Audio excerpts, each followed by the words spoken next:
Okay, ఏదేమైనప్పటికీ దేవుని సన్నిధానంలో చక్కగా ఆయన మాట వినవలసి ఉన్నది. దేవునికి స్తోత్రాలు. అందరికీ వందనాలు. ప్రతి ఒక్కరికి కూడా ప్రభు అయిన యేసు క్రీస్తు కృప మెండుగా అనుగ్రహించబడును గాక. చెప్తున్నారు ఆమె. దేవునికి మహిమ కలుగును గాక. దేవునికి స్తోత్రము కలుగును గాక. దేవునికి ప్రభావ మహిమలు కలుగును గాక. స్తుతించే విషయంలో మనం ఎలా ఉండాలంటే చాలా ఆసక్తిగా ఉండాలి కదా. ఎలా ఉండాలి? మన పనులు ఎంత ఆసక్తి కలిగి ఉంటామంటే అంతకంటే ఆసక్తి దేవుని సన్నిధి పట్ల ఉంట మేలుకరం. దేవుని స్తుతించుట మంచిది కదా. దేవుని స్తుతించుట మంచిదా చెడ్డదా? మంచిది కదా. దేవుడు చెప్పాడు మంచిది.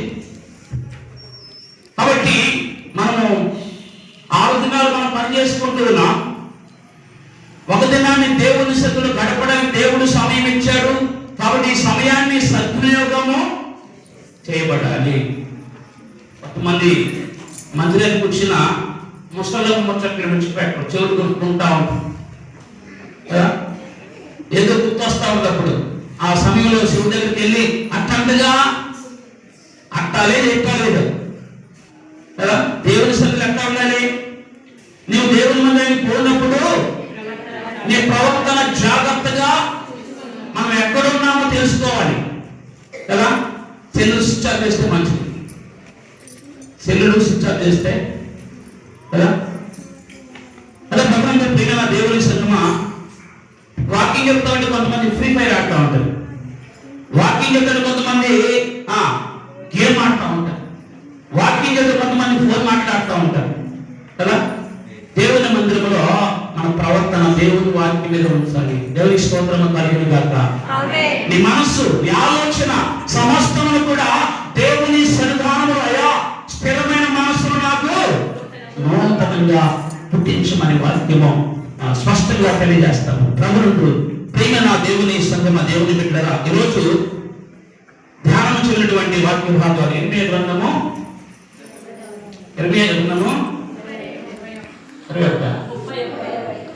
31వ అధ్యాయము 23వ వచనం నుండి 25వ వచనం వరకు, అలాగే అపోస్తలుల కార్యాల గ్రంథము 14వ అధ్యాయము 8వ వచనం నుండి 20వ వచనం వరకు ధ్యానం చేసాం. అలాగే సువార్త పాఠ్యభాగం మత్తయి రాసిన సువార్త 10వ అధ్యాయము 24వ వచనం నుండి 31వ వచనంలో ఈ 3 పాఠ్యభాగాల నుంచి దేవుని శుభ పలుకులు, దేవుని శుభ పలుకులు. శుభ పలుకులు అంటే ఎలా ఉంటాయి చెప్పండి? శుభ పలుకులు, God's good words. God's good words. Good అంటే మంచి, ఇంకొక పదం శుభం కదా. చూడండి, మొదటి దినవృత్తాంతముల గ్రంథము 18వ అధ్యాయము 10వ వచనంలో వ్రాయబడినటువంటి మాట. మొదటి దినవృత్తాంతముల గ్రంథము 18వ అధ్యాయము 10వ వచనం. విరోధం కలిగి ఉండేది కనుక రాజైన దావీదు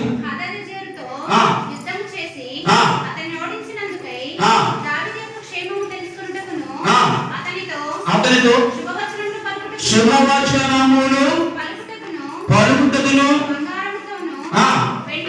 వెండితోను ఇత్తడితోను సకల విధములైన పాత్రలనిచ్చి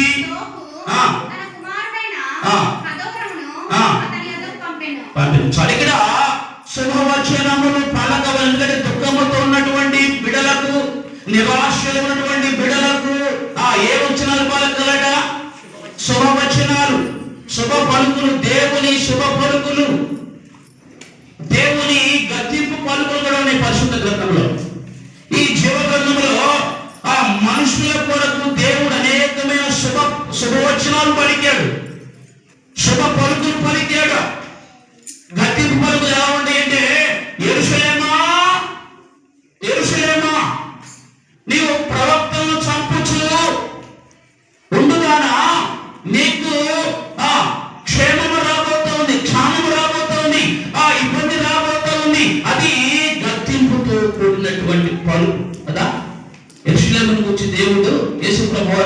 యెరూషలేమా యెరూషలేమని గద్దింపు పలుకులు, ప్రవక్తను చంపుతున్న దానా అని గద్దింపు పలుకులు. అయితే దేవుడు ఇశ్రాయేలు విషయంలో ఎటువంటి పలుకులు పలుకుతున్నాడు మనం ధ్యానం చేసినటువంటి వాక్య భాగములు ఇర్మీయా గ్రంథము 31వ అధ్యాయము 23, 24, 25 వచనాలలో 3 పలుకులు, శ్రేష్టమైనటువంటి పలుకులు అక్కడ ప్రభు పలుకుతా ఉన్నాడు. చూడండి అక్కడ, సైన్యములకు అధిపతియగు యెహోవా ఇలాగూ సెలవిచ్చుచున్నాడు, చెరలో నుండి నేను తిరిగి వారిని రప్పించిన తరువాత యూదా దేశములోను దాని పట్టణములోను జనులు నీతి క్షేత్రమా, ప్రతిష్ఠిత పర్వతమా, యెహోవా నిన్ను ఆశీర్వదించునుగాక అని మాట ఇక వాడుకుందురు. దేవునికి స్తోత్రము కలుగును గాక. ఏమాత్రం మీకు ఇక్కడ ఒక శ్రేష్టమైనటువంటి పలుకు. ఇశ్రాయేలీయులు చెరలో ఉన్నారు, ఇబ్బందిలో ఉన్నారు, ఆటంకముతో ఉన్నారు. అటువంటి వారిని చెర నుంచి రప్పించినటువంటి విధానం, మిమ్మల్ని రప్పిస్తానని దేవుడు వాగ్దానం చేసి చెర నుండి ఏం చేశాడట? రప్పించాడు. ఎక్కడికి రప్పించాడు? ఎక్కడికి రప్పిస్తానని వాగ్దానం చేశాడు? దేవుడు అబ్రహాము, ఇస్సాకు, యాకోబులకు ప్రమాణం చేసి చేయి పెట్టి చూపించినటువంటి దేశము పాలు తేనెలు ప్రవహించు దేశము. చూడండి, నిర్గమకాండం 6వ అధ్యాయం, నిర్గమకాండం 6వ అధ్యాయం 8వ వచనంలో వ్రాయబడినటువంటి మాట,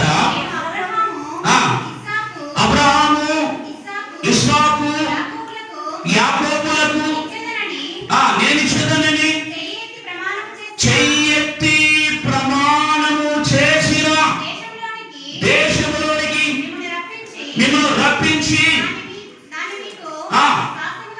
దాన్ని మీకు స్వాస్థ్యముగా ఇచ్చేదను. దేవునికి స్తోత్రము కలుగును గాక. చేతి చూపించిన దేశం ఏ దేశం? అది ఏ దేశాన్ని నడిపిస్తా ఉన్నాడు? పాలు తేనెలు ప్రవహించు దేశము. కష్టములో నుండి శాశ్వతమైనటువంటి సంతోషకరమైనటువంటి జీవితములని దాచిపెట్టని చెప్పిన ప్రభునందుడు చెర నుండి వారిని రప్పించిన తర్వాత జనులేం పలుకుతారట? నీతి క్షేత్రమా, ప్రతిష్ఠిత పర్వతమా కదా. అప్పుడు నీతి లేదు వారికి. ఇప్పుడు దేవుని బట్టి వారు నీతి క్షేత్రంగా మలచబడ్డారు. ఆమేన్. నీతి క్షేత్రమా, ప్రతిష్ఠిత పర్వతమా అని ఇక నుండి జనులు పలుకుతారు. కాబట్టి రప్పించుట దేవుడు చెర నుంచి. కాబట్టి అటువంటి భయంకరమైనటువంటి చెరలో ఇశ్రాయేలు మొదలుపెట్టారు. అయ్యా, చెరలో ఉన్నాం, ఇబ్బందిలో ఉన్నాం, బాధలో ఉన్నాం, కష్టంలో ఉన్నాం, ఇదిగో పొరో కఠినమైన పనులు చేపిస్తూ మనం శోధిస్తా ఉన్నాడని ఆకాశమును దేవునికి వారు మొదలుపెట్టారు. ఆపత్కాలంలో యెహోవాకు మొరపెట్టెను, విశాలస్థలముందు ఆయన వారి మొర ఆలకించి వారిని విడిపించి రప్పించాడు. ఆమేన్. విడిపించి ఏం చేశాడు? రప్పించాడు. ఎక్కడికి? శ్రేష్టకరమైనటువంటి స్థలములోనికి, సంతోషకరమైనటువంటి స్థలంలోనికి రప్పిస్తానని వాగ్దానం ఇచ్చినటువంటి దేవుడు నమ్మదగిన వాడు. కాబట్టి వారిని బయటకు రప్పించిన తర్వాత వారు పొందుకున్న పేరేంటంటే నీతి క్షేత్రమా, ప్రతిష్ఠిత పర్వతం అనే గొప్ప పలుకులు పలికారు. దేవుడు రప్పిస్తానని ఒక మంచి ఉన్నతమైనటువంటి శుభ పలుకులు పలికాడు. ప్రియ దేవుని సంగమా, చూడండి, ఇర్మీయా గ్రంథం 30వ అధ్యాయం 3వ వచనంలో రాయబడినటువంటి మాటలను ఒకసారి చూద్దాం. ఇర్మీయా గ్రంథము 30వ అధ్యాయము 3వ వచనం, రాబోవు దినములలో నేను ఇశ్రాయేలు వారిని, యూదా వారందరినీ, నా ప్రజలను ఎక్కడి నుంచట? చెరలో నుండి నేను విడిపించి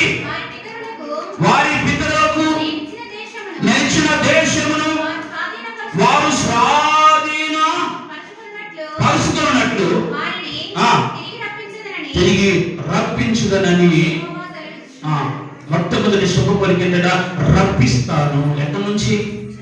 ఎక్కడి నుంచి? చెరలో నుంచి, బంధకంలో నుంచి, ఆపత్తులో నుంచి, కష్టములో నుంచి, నష్టములో నుంచి, నాశనకరమైనటువంటి స్థలములోని నుంచి నేను వారిని బయటకు రప్పిస్తాను. రప్పించిన తర్వాత వారి స్థితి మార్చబడుద్ది, వారి బ్రతుకు మార్చబడుద్ది, వారి జీవితమే మార్చబడుతున్న దేవుడు పలుకుతున్నటువంటి పలుకు కదా. కాబట్టి రప్పించిన దేవుడు సర్వ మానవులు పాపం అనే శ్రమలో ఉన్నారు. ఏ శ్రమలో ఉన్నారు? పాపము మనుషుని మరణంలో బంధింప చేసింది. కాబట్టి అతి మరణ బంధకం నుంచి విడిపించడానికి తండ్రి దేవుడు తన కుమారుడైనటువంటి యేసుక్రీస్తు ప్రభువును ఈ భూమి మీదకి శరీరధారిగా పంపించాడు. వాసన 2:14 వచ్చినాడో ఆ పిల్లలు రక్తమాంసములు గలవారైనందున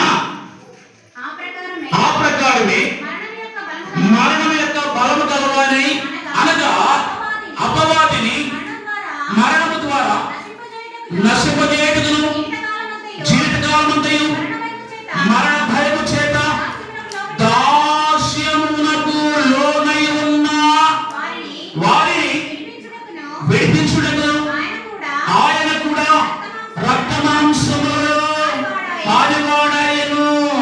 మానవ బంధకాలు, మానవుల యొక్క పాపపు శర నుంచి, ఆ పాపపు నాశనకరమైన గుడ్డ, నాశనకరమగు నుండి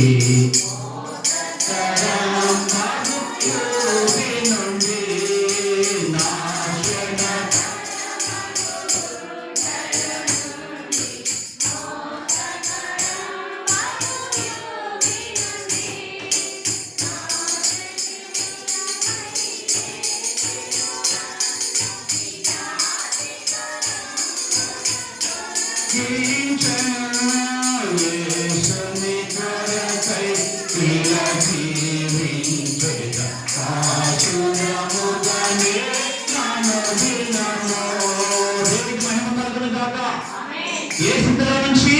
నాశనకరమైన గుడ్డలో నుంచి, పాపపు ఊపిలో నుంచి ఆయన విడిపించి రక్షించి క్షేమకరమైనటువంటి కృపను అనుగ్రహింపజేశాడు. కాబట్టి ఆయన నామాన్ని నిత్యము స్తుతించిన ఆయన రుణాన్ని మనము తీర్చలేము. ప్రభువైన యేసుక్రీస్తు ద్వారా మానవ పాప పరిహారము నిమిత్తమై ఆయన కల్వరి శిలువలో ప్రాణం పెట్టడం ద్వారా మనుషులందరికీ విమోచన, మనుషులందరికీ రక్షణ, మనుషులందరికీ పరలోక రాజ్యములకు మార్గము ఏర్పరచబడి ఉంది.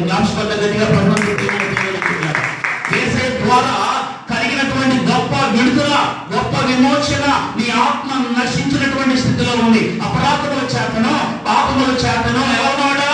చచ్చిన వాడనే ఉంటుందిగా క్రీస్తు ప్రేమ చేతను బ్రతికించబడి ఆ శర నుంచి విడిపించి రప్పించబడ్డాడు. వెలుగులోనికి, చీకట్లో నుండి ఆశ్చర్యకరమైన ఆయన వెలుగులోనికి, ఆయన వెలుగు, లోకానికి వెలుగై ఉన్నాను, నన్ను వెంబడించువాడు చీకట్లు నడవక ఆశ్చర్యకరమైనటువంటి ఆయన వెలుగును నడిపించాడు. ఒకప్పుడు మనం చీకటిలో ఉన్నాం, ఒకప్పుడు పాపం స్థితిలో ఉన్నాం, ఒకప్పుడు వేదనకరమైన పరిస్థితిలో ఉన్నాం, ఒకప్పుడు చీకటి బ్రతుకులో ఉన్నటువంటి మనల్ని విడిపించి ఎక్కడ రప్పించాడు? వెలుగులోనికి రప్పించాడు. కాబట్టి మనం ఏం చేయాలి? దేవునికి స్తుతి యాగము అర్పించాలి. రెండో మాట చూద్దాం. ఇర్మియా గ్రంథము 31:24 వచనం. అలసి ఉన్న వారి ఆశను ఏం చేస్తాను వీడు? అలసి ఉన్న వారి ఆశను నేను తృప్తిపరుస్తాను. శుభవచనమా చేదు వచనమా? ఏ వచనం? అలసిపోయి ఉన్నారు, కృంగిపోయి ఉన్నారు, నిరాశలో ఉన్నారు, అనేకమైనటువంటి శ్రమల ఇబ్బందులు బ్రతుకులో ఉన్నారు. కాబట్టి వారికి దేవుడు పలుకుతున్నటువంటి శుభవచనం ఏంటంటే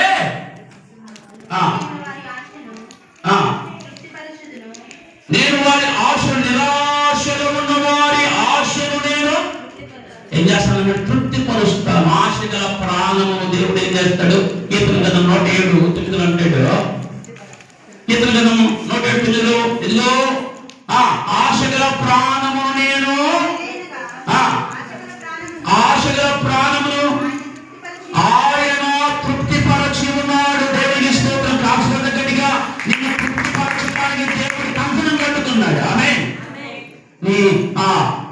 నిరాశ అంతా కూడా తొలగించడానికి, నీ వేదన అంతా కూడా తొలగించడానికి, నీ బాధ అంతా తొలగించడానికి, నీ ఇబ్బంది అంతా తొలగించడానికి, ఆయన కంకణం కట్టుకొని నేను తృప్తిపరచడానికి, నేను ఆనందాన్ని నింపడానికి, నేను ఉల్లాసాన్ని నింపడానికి ఆయన అవకాశం ఇస్తున్నాడు. రండి, నేను మీకు విశ్రాంతిని తృప్తినిస్తా అంటున్నాడు. రండి రండి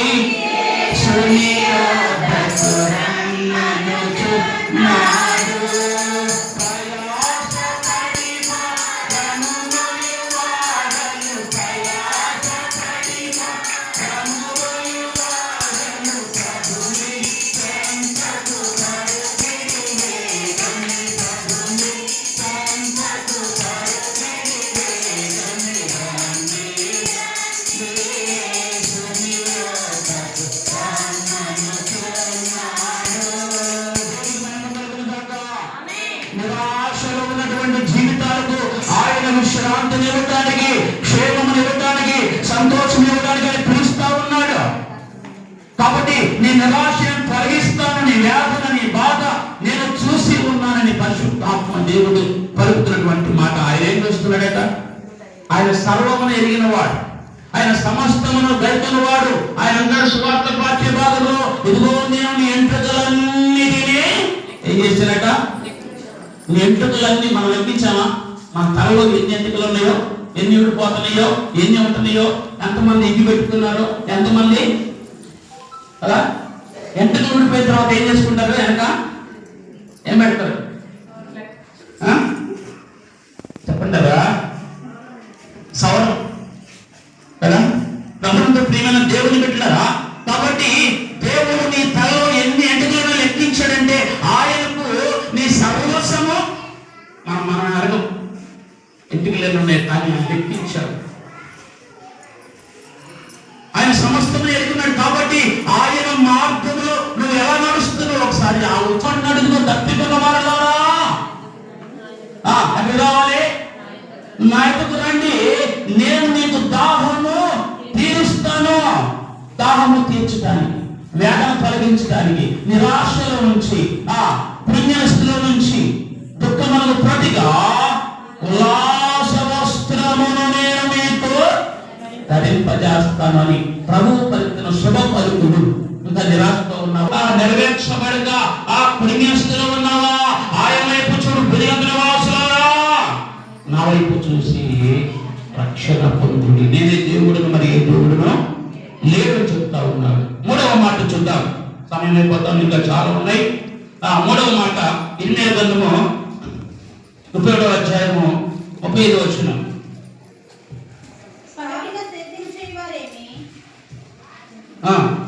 దానిపైన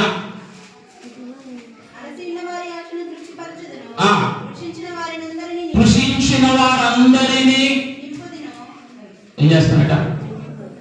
నింపుదును. శుభవచనమా వ్యాగవచనమా? నింపుతానంటున్నాడు. దేంతో నింపుతా అంటున్నాడు? ప్రభునందు ప్రియమైన దేవుని బిడ్డలారా, నీ జీవితంలో ఏదైతే కొరత ఉన్నదో, ఏదైతే లేమితో ఉన్నావో వాటన్నిటిలో నేను సమృద్ధిగా నింపుతాను.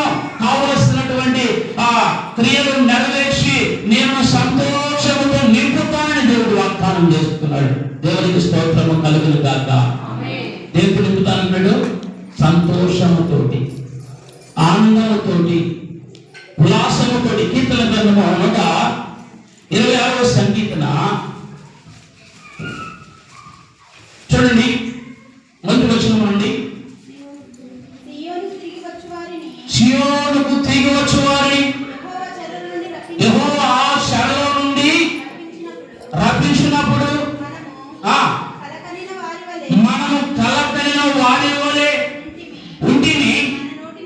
మన నోటి నిండా ఏముందట? నోటి నిండా ఏముంది? మన నోటి నిండా ఏముంది? బూతులు ఉన్నాయా?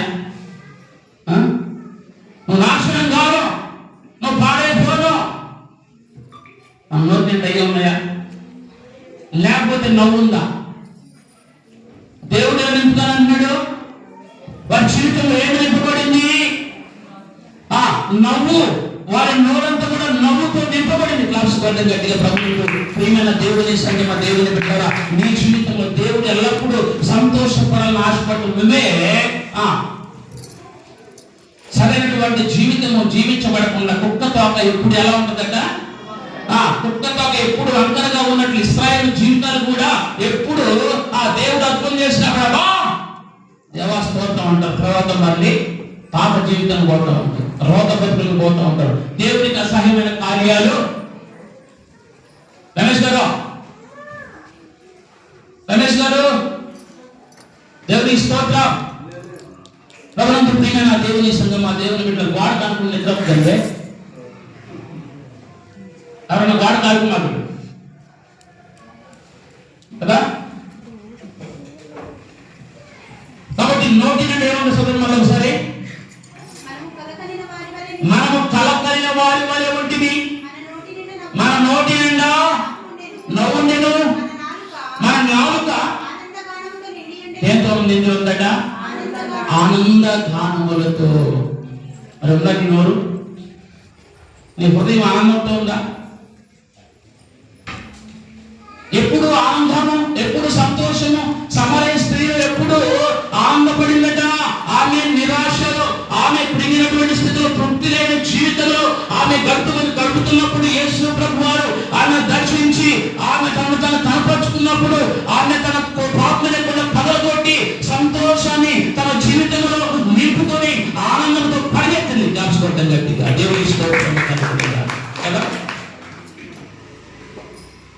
సంతోషంతో నింపబడి ప్రభుకు సాక్షిగా నిలబడినటువంటి విధానము ఆమె జీవితంలో కన్నీరు తొలగించబడింది, భయములన్నీ తొలగించబడ్డాయి, నిందలన్నీ తొలగించబడ్డాయి. అయ్యో నేను రహస్యమైన పాపాలు చేశాను, ఎప్పుడు నేను ఏమైపోతుందో తెలియనటువంటి ఆ నిరాశలో కృంగనిస్తూ ఉన్నప్పుడు దేవుడు దర్శించి ప్రభు యేసుక్రీస్తు దర్శించి ఆమెతో మాట్లాడినప్పుడు ఆమె జీవితం నూతన పరచబడింది, ఆమె హృదయం నూతనంగా మార్చబడి నా హృదయము ఇంతగా మారేను, నా హృదయము ఇంతగా మారేను, నా హృదయము ఇంతగా మారేను, నన్ను యేసు పరిచినందున, నన్ను యేసు పరిచినందున,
ఆమె అర్థం చేస్తా ఏంటి? ఆమె అంటే కలుగును గాక, జరుగును గాక, నెరవేర్చబడును గాక, అమలు చేయబడును గాక, ఆటంకం పరిగెత్తబడును గాక, అనేకమైన అర్థాలు ఉన్నటువంటి ఆమె పలకడానికి నోరు రావట్లేదా?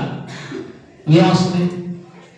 సరస్వతుల వ్యర్థమైన మాటల, పనికిమాలిన మాటల కదా. ప్రభునందు ప్రియమైన దేవుడి బిడ్డలారా, దేవుడు సంతోష గానములతో నింపుతాన్ని వాగ్దానం చేస్తున్నాడు. అందుకే నీతిమంతుల గుడారాలలో ఏముండదట? ఏముండదు? చూడమని చెప్పాలి. నీతిమంతుల గుడారములలో రక్షణ కూర్చిన సునాదము సమృద్ధిగా ఉంటుంది. జాగ్రత్త గట్టిగా. కాబట్టి దేవుని సత్యమా, కాబట్టి దేవుడిని సంతోషం నింపుతాడు, ఆనందంతో నింపుతాడు. ఇంకా ఏం నింపుతాడో చూద్దాం. యెషయా గ్రంథం 43వ వచనములో, యెషయా గ్రంథం 45:3, పేరు పెట్టి నిన్ను పిలిచిన ఇశ్రాయేలు దేవుడనైన యెహోవాను నేనే అని తెలుసుకున్నట్లు అంధకార స్థలములలో అంధకార స్థలములలో ఉంచబడిన నిధులను, ఉంచబడినటువంటి నిధులను రహస్య స్థలములలో రహస్య స్థలములలో మరుగైన ధనమును మరుగైన ధనమును నీకిచ్చెదను. నీకు ఇస్తాను, మరుగైనటువంటి ధనము నీకు అనుగ్రహింపు చేసి నేను నింపుతాను అని దేవుడు వాగ్దానం చేస్తున్నాడు. శుభ పలుకు పలుకుతున్నాడు. శుభం పలకడంటే శుభమైన మాట పలుకు. నీకు శుభము పలుకును కాకంటే శుభం రాదు. నోటి మాట నోటేంటో శుభం రాదు. ఆ శుభాలే భగవంతుడు ప్రియ దేవుని సంగమం. కాబట్టి నీ నోట ఎప్పుడు ఏముండాలి? దేవుని స్థుతి ఉండాలి. నీ నోట దేవునికి ఆరాధన ఉండాలి. నీ నోట ఎల్లప్పుడూ దేవునికి కీర్తి ప్రతిష్టలు ప్రతిష్ఠించే ఆ నోరుగా నీ నోరు నింపబడాలి. దావీదు నోరు దేనితో నింపబడిందట? దేవుని స్థుతితో నింపబడింది. ఆమేన్. దేనితో నింపబడింది? దేవుని యొక్క స్థుతితో నింపబడింది. కాబట్టి జయమిచ్చాడు దేవుడు, జయమును అనుగ్రహించాడు దేవుడు. నీ జీవితంలో కూడా దేవుని వాక్యము నీ నోట నింపబడి ఉంటే, దేవుని కీర్తి, దేవుని యొక్క స్థుతి నీ నోటిలో, నీ హృదయంలో నింపబడి ఉంటే అపజయాలన్నీ కూడా తొలగించబడతాయి. ఆమేన్, ఆమేన్, ఆమేన్ కదా. కాబట్టి మూడవ ఏంటంటే నింపుదును శుభపడు. ఇంకా పత్రికా పాఠ్య భాగంకి వస్తే ప్రభువును పిల్లల దేవుని బిడ్డలు అక్కడ దేవుని సేవకుడైనటువంటి పౌలు పలుకుతున్నటువంటి శుభవచనం ఏంటో అక్కడ చూద్దాం. ఏముంది అక్కడ శుభవచనము? లుస్త్రాలో బలహీన పాదములు కలిగినటువంటి ఒకడు ఉండెను. అతడు పుట్టింది మొదలుకొని కుంటివాడై ఎన్నడూను నడవలేక కూర్చుండి ఉండేవాడు. కదలలేడు, మెదలలేడు, పడిపోయిన స్థితి, కదలలేని స్థితిలో ఉన్నటువంటి ఆ వ్యక్తి అతడు పౌలు మాటలు యందు వినెను. పౌలు మాటలు విన్న. పౌలు మాటలు అంటే ఎవరి మాటలు అయ్యి? ఎవరి మాటలండి? పౌలు మాటలు పరిశుద్ధాత్మతో నింపబడిన వాడై పౌలు మాట్లాడుతున్నటువంటి మాటలు యందు ఏం కలిగి ఉన్నాడు? ఇష్టము కలిగి ఉన్నాడు, శ్రద్ధ కలిగి ఉన్నాడు. కాబట్టి ఆ లుస్త్రాలో కొంచెంవాడు పుట్టిన మొదలుకొని అంగవైకల్యం కదలలేక మెదలలేక ఉన్నటువంటి ఆ యొక్క వ్యక్తి జీవితంలో ఒక మంచి గడియ వచ్చింది, ఒక శుభ గడియ వచ్చింది. పౌలు గారు మాట్లాడుతుంటే శ్రద్ధగా దేవుని మాటలు లక్ష్యం ఉంచాడు. వినుట వలన ఏమొస్తుందట? వినుట వలన విశ్వాసము కలుగును. వినుట క్రీస్తును గూర్చిన మాట, లోక సంబంధమైన మాటలు వింటే రాజు విశ్వాసం. క్రీస్తు త్యాగము, క్రీస్తు యొక్క ఆ శ్రమ, వేదన, ఆ వృత్తి ఆలోచిస్తున్నప్పుడు మనసులో వేదన, మనసులో రగడ.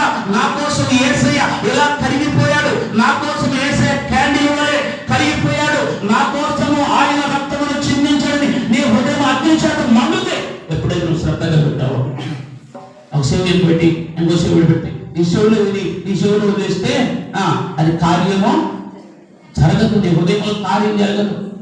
ఎన్నో సంవత్సరాల నుంచి దేవుని మందికి వస్తూ ఉంటాం కానీ బాప్తీస కార్యక్రమంలోనికి కానీ పరిశుద్ధ సంస్కారపు ఆరాధనలోకి కానీ నడిపించబడదు. ఎందుకంటే భయం. ప్రభునందు ప్రియ దేవుని సంగమా.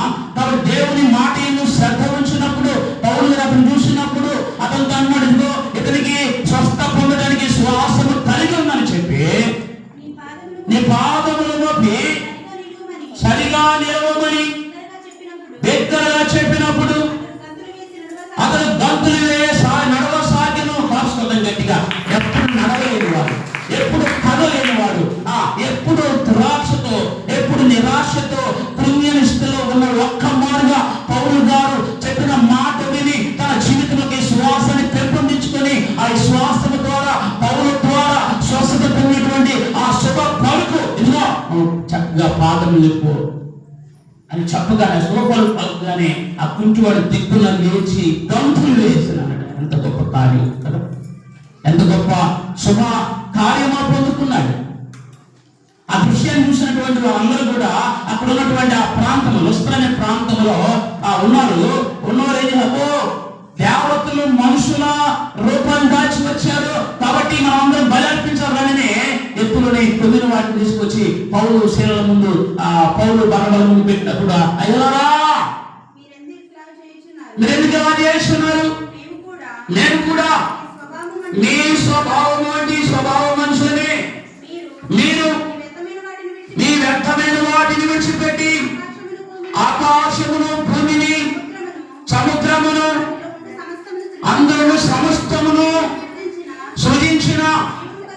జీవము గల దేవుని వైపు మీరు తిరగాలి. ఇది శుభవచనం పలుకుతా ఉన్నా. మీరు వ్యర్థమైన వాటిలో ఉన్నా, పనికిరాని వాటిలో ఉన్నారు. కాబట్టి ఇదిగో మేము కూడా మీలాంటి స్వభావం గల మనుషులనే. ఆ పౌలు బర్నబాలో ఉన్నప్పుడు ఏం చేస్తున్నారు? విగ్రహం కోడలు వేసుకొచ్చి వధించి పూజించాలని ప్రయత్నం చేస్తున్నారు. వారు వస్త్రములు చింపుకున్నాడు. పౌలు ఏం చేశారట? వస్త్రములు చింపుకొని, అయ్యలారా మీరు ఎందుకు ఇలా చేస్తా ఉన్నారు? నేను కూడా మీ వంటి స్వభావముగా ఉన్నటువంటి మనుషులనే. ఇది మాకు కాదు, ఇది మనుషులకు కాదు, ఇది దేవునికి చెందాలి. ఆయన భూమిని, ఆకాశమును, సముద్రమును, అందరి సమస్తమును కలుగజేసినాడు. కాబట్టి ఆయనతో మేము మనసు మరలుకోవాలి, ఆయనతో మీరు తిరగాలి. ఇది యథార్థమైనది, ఇది సత్యమైనది. కాబట్టి దేవుడు ఆరాధనకి యోగ్యుడు. కాబట్టి ఆయన మాత్రమే ఆరాధన చేయాలని పౌలు గారు వారికి సువార్తను ప్రకటిస్తా ఉన్నాడు. ఏ సువార్త? ఏ సువార్తది?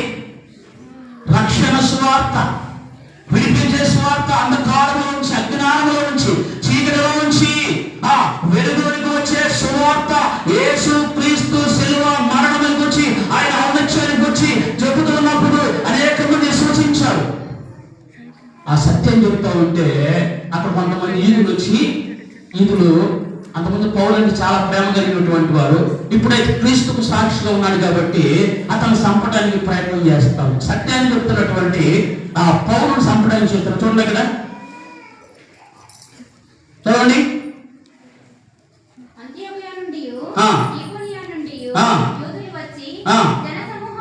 జన సమూహములను తమ పక్షముగా చేసుకొని పౌరు మీద రాళ్ళు రువి అతను చనిపోయిననుకొని పట్టణం వెలుపలికి అతన్ని ఈడ్చుకొని పోయాడు. చుట్టూ నిలిచి ఉండగా అతడు లేచి పట్టణంలో ప్రవేశించి మరునాడు బయలుదేరిపోయాడు. చూడండి, అక్కడ మంచిది చెప్తున్నటువంటి నిజమైన వాస్తవం చెప్తా ఉంటే లోకానికి ఎలా ఉండదట? లోకానికి గుర్రు అనిపిస్తా ఉంటది. అందుకే అక్కడ ఉన్నటువంటి ఈదులు కొంతమందిని తమ వైపు లాక్కొని వాటితో లేని మాటలు చెప్పేసి పౌలు గారి మీద రాళ్ళు రువి ఆయన చంపాలి. వ్యర్థమైన మాటలు మాట్లాడుతూ ఉన్నాడు. వ్యర్థమైన మాటలు కాదని దేవునికి అనుకూలమైనటువంటి మాటలు, దేవుని జీవపు మాటలు అక్కడ పలుకుతూ ఉన్నాడు. అందుకే ప్రభు అన్నాడు, నా నిమిత్తము జనులు మిమ్మల్ని నిందించి హింసించి చెడ్డ మాటలేలా మీ మీద పడుతున్నప్పుడు మీరు తల్లిలో పర్వత రాజ్యములో మీరు సంతోషిస్తారు. గట్టిగా దానికోసం మన భక్తి, దానికోసం మన విశ్వాసం. ఏదో రోగాల కోసం కాదు విశ్వాసము, ఏదో అప్పులు తీర్చబడ్డాయి కాదు విశ్వాసము. యేసు ప్రభు దగ్గరకు వచ్చేవాళ్ళు నిత్యమైనటువంటి పరలోక రాజ్యములకు ప్రవేశించడానికి విశ్వాసము కలిగి ఉండాలి. నిత్యమైన రాజ్యము, నిరంతరించే రాజ్యము, శాశ్వతమైనటువంటి రాజ్యములో చేరే దానికి విశ్వాసము కలిగి ఉండాలి. కానీ నీ విశ్వాసం పరిపూర్ణ చేస్తా ఉంటే దేవుడు నీ ఆటంకం తొలగింపు చేస్తాడు, నీ బలహీన తొలగింపు చేస్తాడు. కృంగేశ్వరుడు లేవనెత్తువాడు బలహీన సమయములో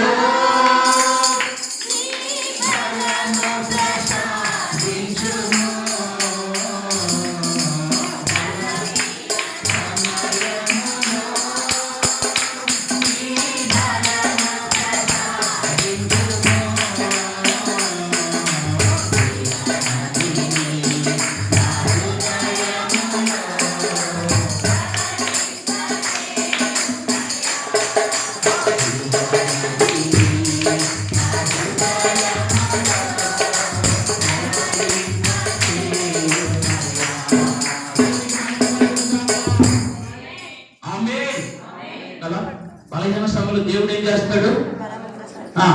బలపరుస్తాడు. యెషయా 31వ అధ్యాయంలో 41 అంటాడు, యెహోవా కొరకు ఎదురు చూచు వారు ఏ బలం పొందుతారట? నూతనమైన బలం పొందుతారు. ఆయన బలం ఇస్తానికి ఉన్నాడు. ఆయన తన హస్తము చాపి నువ్వు విశ్వాసము కలిగి, నువ్వు రోగం కోసం విశ్వాసం కలిగి ఉండాల్సిన అవసరం లేదు.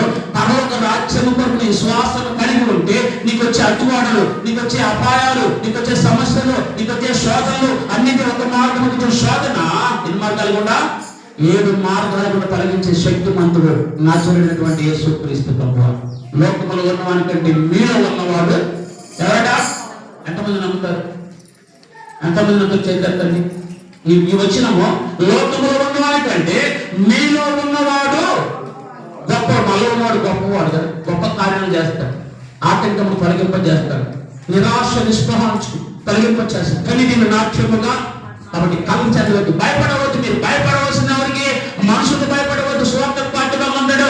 శరీరం మాత్రమే, దేహం మాత్రమే చంపువానికి మీరు భయపడకూడి, కానీ ఆత్మను దేహమును చంపువానికి మిక్కిలి స్వార్థ పాటు బదులు మాట చెప్పి ముగిస్తాను. మత్తయి సువార్త 10వ అధ్యాయం.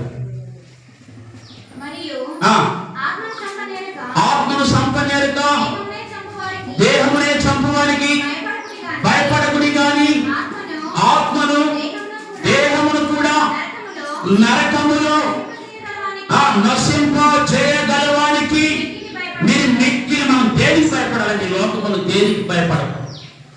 ఏం దేనికి భయపడదు? ఎవరు భయపడ్డాడు? ఆత్మను దేహమును చంపే దేవునికి భయపడ్డాడు. ఆమేన్ కదా. ఆత్మను దేహమును చంపే దేవుడికి భయపడ్డాడు. కాబట్టి శారీరకమైనటువంటి సమస్య, శారీరకమైనటువంటి శోధన తొలగించబడి రెట్టింపు దీవెన పొందాడు, రెట్టింపు ఆశీర్వాదం పొందాడు, రెట్టింపు కృప పొందాడు. దేవుడు అంతటి శక్తిమంతుడు. నువ్వు దిగాలతో కూర్చుంటే ఊరుకుంటే దేవుడు కాదు. తన ప్రియులు నిద్రించుచుండగా వారికి ఏమిస్తున్నాడట? 120వ సంకీర్తన. తన ప్రియులు నిద్రించుచుండగా వారికి ఈవులను అనుగ్రహిస్తున్నాడు. చూడండి మాట. నేను అరగంటలు మిగతా ఉంటే దేవుడు కొన్ని ఇంకా తన ప్రియులు నిద్రిస్తుండగా ఆయన వారికి ఇచ్చుచున్నాడు. ఏమి ఇస్తున్నాడు? నీకేమి కావాలంటే అది ఇస్తాడు. నీకు అవసరం లేని దేవుడు కదా.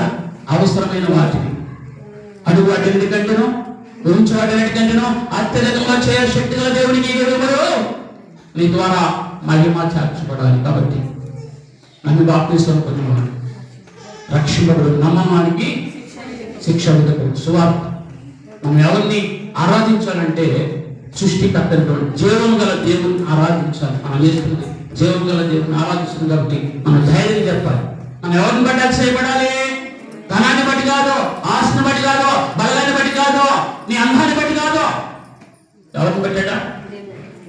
జీవము గల దేవుని కలిగి ఉన్నానని దీన్ని బట్టి అతిశయించాలి. నా దేవుడు జీవము కలిగిన దేవుడు, నా దేవుడు సృష్టికర్త దేవుడు, నా దేవుడు ఆరాధనకు యోగైన దేవుడని దాన్ని బట్టి అతిశయిస్తూ ఆయన మార్గములను నడువు. నీ జీవితంలో సంపూర్ణమైన సంతోషిస్తాడు. అతి సంతోష దేవుడు ప్రతి ఒక్కరి శుభవచనాలు మీ జీవితాల్లో దేవుడు అనుగ్రహించును గాక. ఆమేన్. సమస్త అనుగ్రహించిన దేవుని సమాధానం ప్రభువైన యేసుక్రీస్తు ద్వారా మీ హృదయాలను కావాలి నడిపించును గాక. ఆమేన్. దేవా నా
బ్లెస్ యూ.